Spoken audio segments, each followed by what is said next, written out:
Donc, docteur Lucine Vito, vous avez sélectionné 2 posters qui parlent finalement de la combothérapie, c'est-à-dire de l'association d'un traitement biologique anti-TNF avec l'azatioprine. Oui, alors on en parle de plus en plus, donc c'est associé le biotraitement, l'anti-TNF, avec l'immunosuppresseur qui peut être l'Immurel ou le méthotrexate. Ça peut être des médicaments qu'un patient a eu par le passé, qui a été abandonné parce qu'il ne marchait pas tout seul et qu'on va lui proposer de le reprendre. Alors pourquoi ? Parce que quand on perd la réponse à un anti-TNF, souvent c'est que le corps a fabriqué des anticorps contre ce médicament et empêche son action.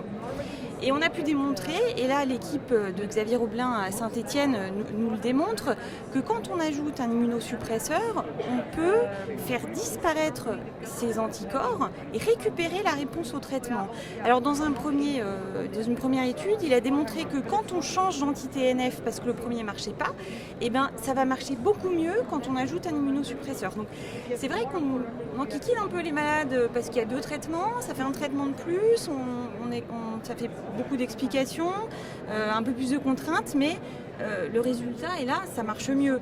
Et alors, dans une deuxième étude, il a démontré avec l'anti-TNF adalimumab, Humira, que chez quelqu'un qui avait répondu à ce traitement et qui ne répond plus dans un deuxième temps, et ben le fait d'ajouter à ce traitement sans le changer l'immunosuppresseur permet de récupérer dans la moitié des cas la réponse sans avoir à changer le traitement.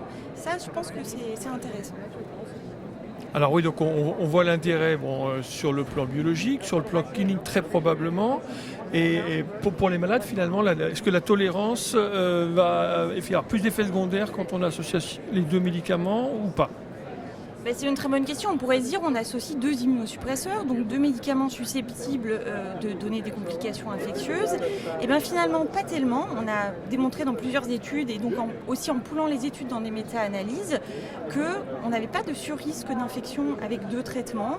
Au contraire, comme le malade est en bonne santé et se sent mieux, et bien finalement, il attrape moins de maladies associées. Ces données sont peut-être un peu moins robuste chez les personnes âgées, où là, on va être plus prudent. Et en ce qui concerne le risque de cancer ? Même chose, c'est assez rassurant, mais on reste très prudent. Même si on a des données, on va surveiller les malades de près, ils vont voir un dermatologue régulièrement, et puis on fera du dépistage du cancer colorectal si besoin. Donc comme toujours, c'est une évaluation du rapport entre le bénéfice et le risque. Merci beaucoup.